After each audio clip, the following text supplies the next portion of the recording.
Fire in Nordstrom IVanka row. Mr. Trump tweeted that IVanka has been treated so unfairly by clothing retailer Nordstrom. A Democratic senator called the post inappropriate and an ex-White House ethics czar dubbed it outrageous. Earlier this month Nordstrom became the fifth retailer to drop the IVanka Trump clothing line, citing lack of sales. The move comes amid a boycott of all Trump products, which activists have dubbed #GrabYourWallet, in reference to a 2005 comment Mr. Trump made about women's bodies. A spokesman for Pennsylvania Senator Bob Casey said the senator feels it is unethical and inappropriate for the president to lash out at a private company for refusing to enrich his family. Norm Eisen, who served as ethics czar under President Barack Obama, called the move outrageous and advised Nordstrom to sue Mr. Trump under the Californian unfair competition law. This is different, Anthony Zerker, BBC News Washington. In 1950 President Harry Truman penned an angry letter to Washington Post music critic Paul Hume, who had panned a singing performance by the president's daughter, Margaret. 66 years later, another president has come to the defense of his offspring. For Truman, the incident led to widespread ridicule. Donald Trump's Twitter attack on Nordstrom may have graver consequences, however, calling into question the appropriateness of a president using his public megaphone not just to protect a daughter's honor, but to advance the family's business interests as well. Mr. Trump has slammed companies before, but that at least has been in the name of advancing U.S. economic interests. This is different. This is personal. Ethics experts have warned that Mr. Trump's assurances of a firewall between his presidency and his family's financial concerns was insufficient. Now the president has provided a new, key piece of supporting evidence that could very well be cited in lawsuits trying to force Mr. Trump to fully divest from his business empire. The irony is that Mr. Trump's efforts may backfire. Would any retailer want a partnership with IVanka Trump knowing they risk the ire of the president and his supporters if things go sour? The White House has played down the row. Press spokesman Sean Spicer said that Nordstrom's decision was political, and the president was simply reacting to an attack on his daughter. This is a direct attack on his policies in her name, and so there's clearly an attempt for the president to stand up for her being maligned because they have a problem with his policies, Mr. Spicer said during the daily press briefing. In announcing their decision 6 days ago, Nordstrom said the decision was based on the brand's performance, which is what the firm repeated on Wednesday. Sales of the brand have steadily declined to the point where it didn't make good business sense for us to continue with the line for now, the company said in a statement, adding that IVanka Trump was personally informed of the decision in early January. The tweet, which was sent by Mr. Trump's @RealDonaldTrump account, was then retweeted by the official @POTUS account. Shares in the retailer fell 0.7%, before rallying slightly by midday. Earlier this week, First Lady Melania Trump came under fire after she refiled a lawsuit against the Daily Mail over false allegations that she once worked as an escort. Her lawyers accused the news website of trying to deny her a once-in-a-lifetime opportunity to profit from her position as one of the most photographed women in the world. Critics accused the First Lady of improperly seeking to profit financially from her White House position. Mrs. Trump is seeking damages of $150 million, £120 million.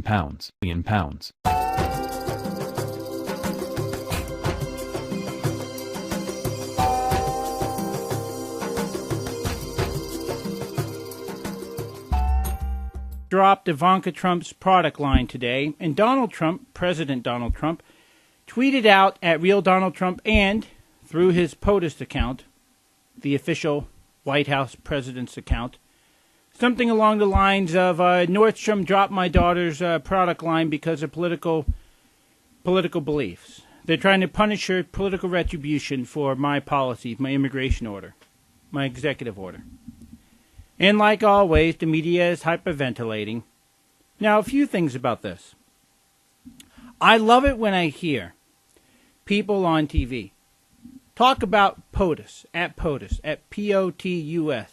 President of the United States, that Twitter account.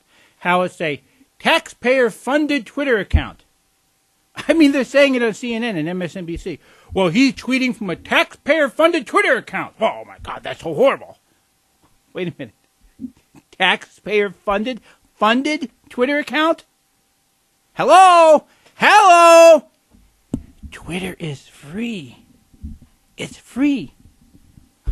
Boy, I don't want our money wasted on that Twitter account for him to attack corporations. Oh, my God, how much money did that cost us? Oh, that's right, nothing. That's number one. Number two, it's not his business, right?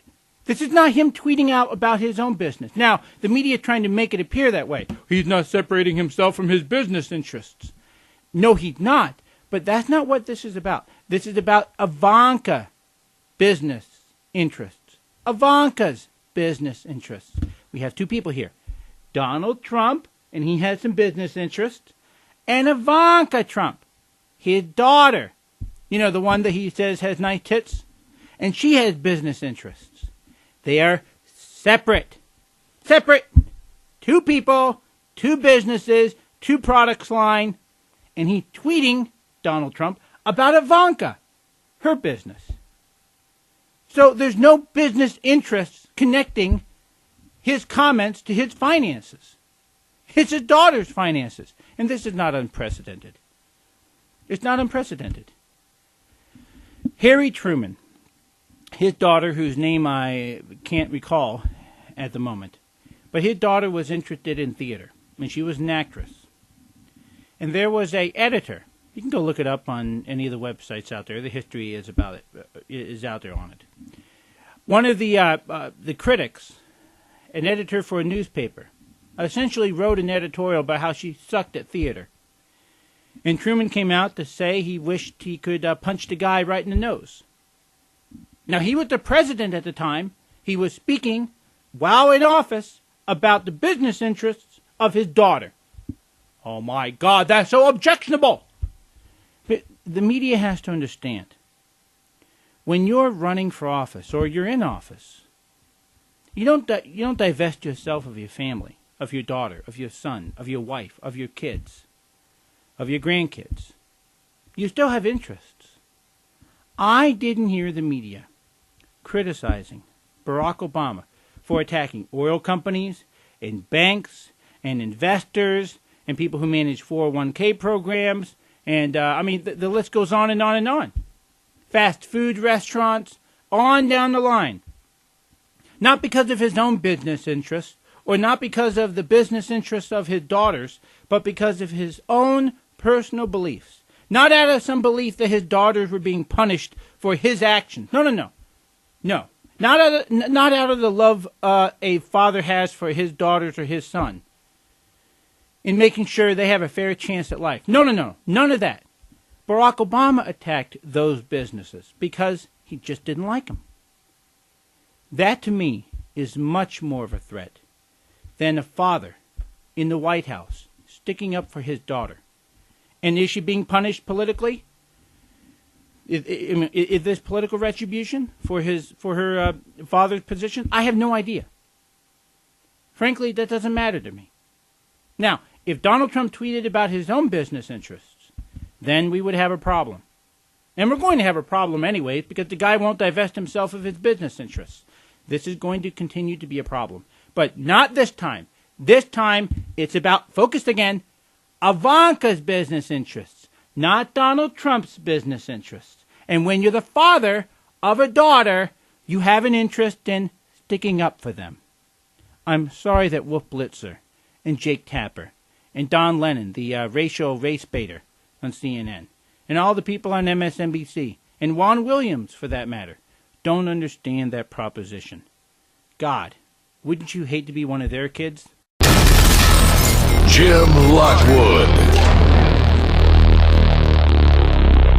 If you like what you saw, ladies and gentlemen, hit the subscribe button so you can get updates whenever we post videos, which we do multiple times a day. And this is the Jim Lockwood Show, where the blind continues to fight the blind. CENTCOM, and in that he talked a lot about radical Islamic terror, and then made a pretty false claim that the media doesn't cover terrorist attacks because we have our reasons. Can we assert once and for all that the media covers terror attacks? The media doesn't hide the news. The media is not out to discredit Donald Trump for things that are happening that we just don't want the public to see? You're exactly right. I was watching the president's speech on television and thinking, what on earth is he talking about?